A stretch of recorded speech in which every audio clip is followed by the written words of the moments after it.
estar orando, buscando a presença do Senhor. Nós vamos ter um culto onde você, da família do Espaço Pentecostal, você que já é membro do Espaço Pentecostal, você vai poder estar testemunhando, você vai poder estar falando, você vai estar abrindo o seu coração. Todos nós vamos ter oportunidade, por isso nós vamos começar às 4 horas. Logo depois do culto, nós vamos ter uma confraternização, amém? Amém. Regada ao Coca-Cola. Glória a Deus. Eu tenho um aluno meu, o pastor Joel, ele fala que Coca-Cola é refrigerante crente. Amém. Amém? Verdade.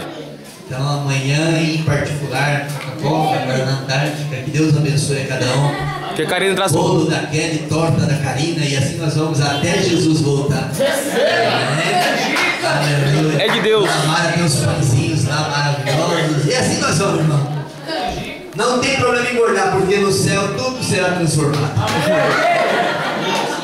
Tem um gato crente aí no meio da igreja. Pega esse gato aí que vai pro churrasco amanhã.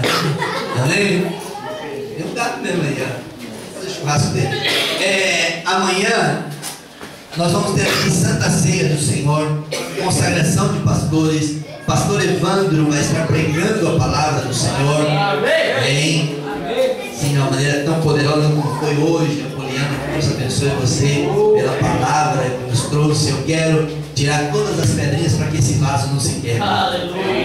Amém? Você também quer aí tirar todas as pedrinhas? Esse vaso não vai se quebrar. Fala para o seu irmão assim: esse vaso não vai se quebrar. Esse vaso não vai se quebrar. Oh, aleluia. Vamos ficar em pé.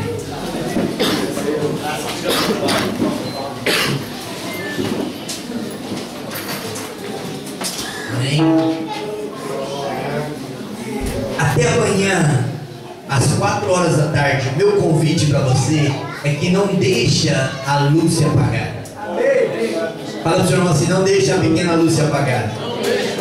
Fala assim: continua brilhando, querido. Continua brilhando, querido. Dá um sorriso pro seu irmão aí, mostra os dentes pra ele. Fala: continua brilhando. Aleluia. Senhor Jesus, obrigado por este culto. Obrigado por cada um dos